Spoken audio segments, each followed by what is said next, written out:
So the first lesson I learned from Elvis, I learned by looking up at one of his jets. Now, if you ever go to Graceland, it's a pretty remarkable experience.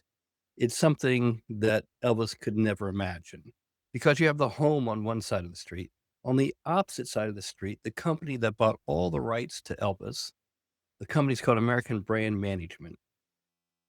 And they have built something that's a cross between Disney World, a mall, and a religious experience to Elvis.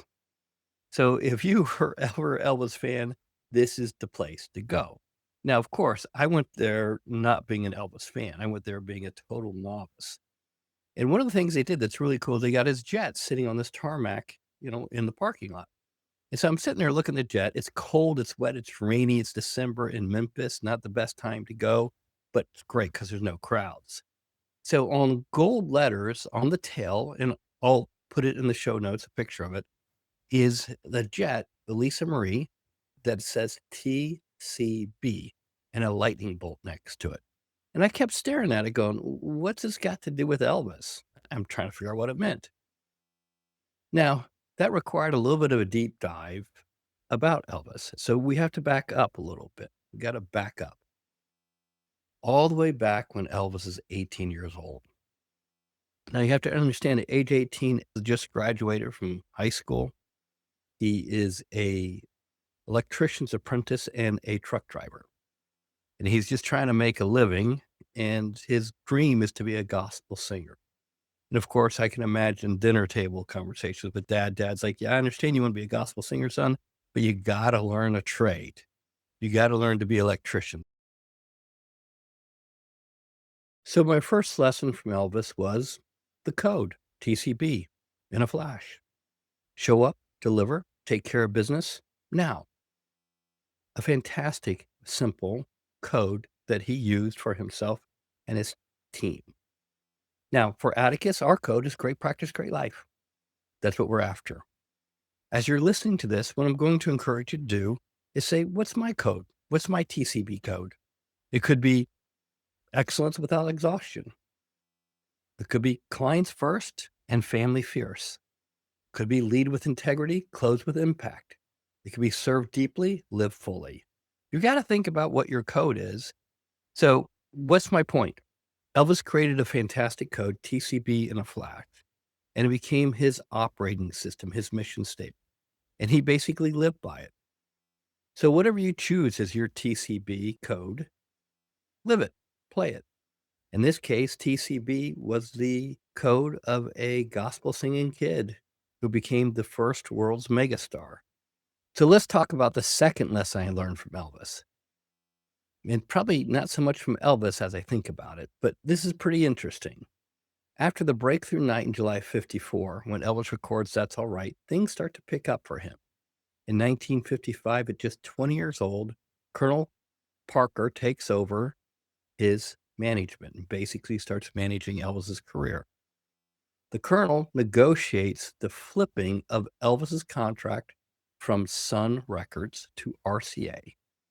Basically, his Sam Phillips sells Elvis's contract for $35,000 and also pays Elvis another $5,000 for royalties he owes him.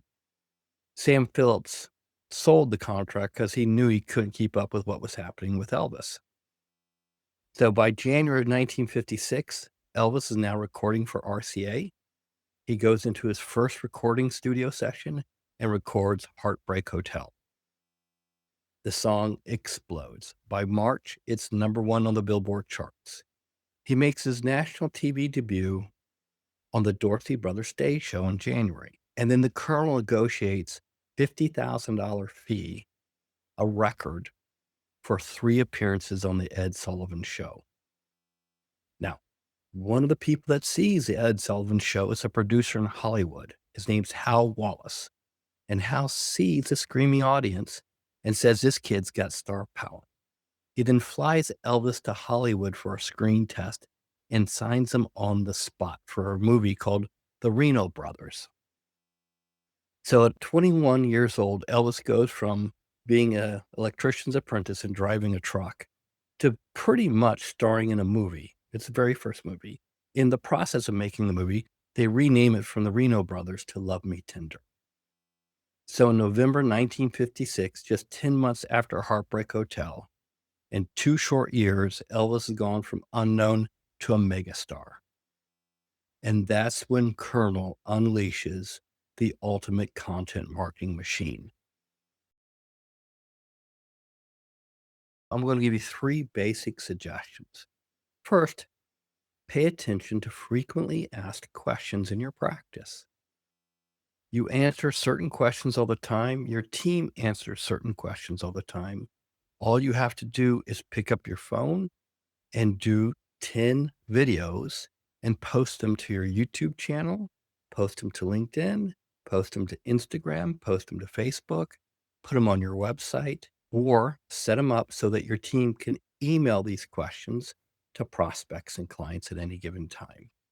2, take the same videos, strip out the audio, drop it into ChatGPT, and have Chat go ahead and create an FAQ worksheet for you. Now, the next thing you can do with that is take them and for fun, just for fun, take it and have Chat create a story around that. Just like Elvis and the Colonel did. They built stories around the music or music around the stories. So you can do these things. These are simple little things that you can do. Lesson 3 is a very unique one. It's unusual. It's something that really stood out for me, but it took me a while to really appreciate and understand it. I kept really asking myself, what was he like as a human being? Like, if there was one thing that really stood out that you could say, this was a good representation of who he was as a man, it would be this thing. Now, if success was a scoreboard, Elvis broke it. Like, he broke the scoreboard. He sold more than 1 billion records worldwide. He did 150 different albums and singles that were certified gold, platinum, and multi-platinum. If you took the award-winning albums, like the gold, platinum, and multi-platinum, and you stack them, they would be as high as the Statue of Liberty. That's a lot of albums. He won so many gold, platinum, and multi-platinum albums, he didn't know where to put them. So he started stacking them inside the racquetball court at Graceland. He did 31 feature films. We just talked about that. 2 concert documentaries. He got 14 Grammy nominations and won 3. That year, at the age of 36, he'd won the Recording Academy's Lifetime Achievement Award. Now, here's the twist. Elvis Presley never accepted any of those awards. He always sent someone else. He sent his father, his manager, one of his bandmates, but he personally never went. Every single award he declined to accept, he sent somebody else, with the exception of one. This one award mattered the most to him. In fact, after receiving this award, he kept it with him the rest of his life.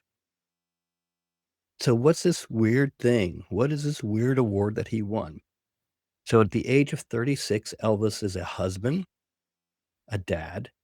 His daughter, Lisa Marie, is almost 3, and he gets nominated and wins an award. And he's so nervous that he worked for several weeks on his minute-and-a-half speech. He had a suit made specially for the occasion. In fact, he was late to the ceremony because he couldn't find the cufflink that belonged for the suit. So there you go. He apparently worked on the speech for weeks. And behind the stage, the guy who nominated him said that Elvis was sweating through his suit. What was it? What was this award? It wasn't a Grammy. It wasn't a music award. It wasn't a lifetime achievement. In fact, he was only one of 10 other people that won this award. In 1970, he was named by the United States JC's, the United States Junior Chamber of Commerce, as one of the 10 outstanding young men of the nation. That outstanding entertainer, he stood with 9 other men that were honored for their contribution to society. He was nominated by his friend, Shelby County Sheriff Bill Morris. And Elvis was so moved by this that he hosted a cocktail reception at Graceland afterward. He gave each one of these honorees a custom-made Matthew Tissot Swiss watch.